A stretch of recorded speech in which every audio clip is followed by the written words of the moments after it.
के कुंवर की छोरी, के सवर की छोरी, के जुबन की छोरी। डीजे मनीष रक्सौल। डोरी में पानी छो गदरल बदन।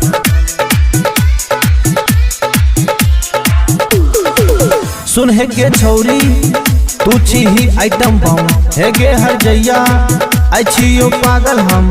सुन है गे छौरी तू ही आइटम बम है गे हर जैया छियो पागल हम। डोरी में पानी छो गदरल बदन। गे कुंवर की छोरी, गे सवर की छोरी, गे जुवन की छोरी, गे गुर की छोरी। सुन है गे छौरी तू ही आइटम बम है गे हर जैया छियो पागल हम। सुन है गे छोरी तू ही आइटम बम है गे हर जैया छियो पागल हम। डोरी में पानी छो गदरल बदन। गे कुंवर की छोरी, गे सवर की छोरी, गे जुवन की छोरी, गे गुर की छोरी। डीजे मनीष रक्सौल।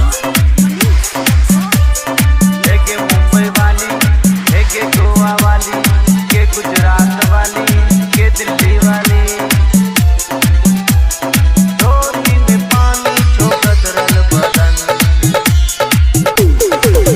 तोहर रूप है गे सुंदर लागल छो तोरा के समय गे। फूल लागल छो तोरा आँख में गे। काजर लागल छो तू बोले छी तैं लागल। गोली चले छे है गे हमारा दिल लगी।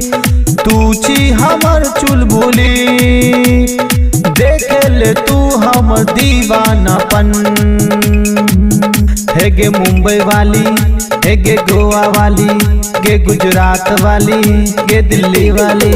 सुन है गे छौरी तू ही आइटम बम है गे हर जैया छियो पागल हम। सुन है गे छौरी तू ही आइटम बम है गे हर जैया छियो पागल हम।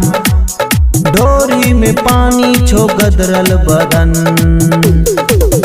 गे कुंवर की छोरी, गे सवर की छोरी, गे जुवन की छोरी, गे गुर की छोरी।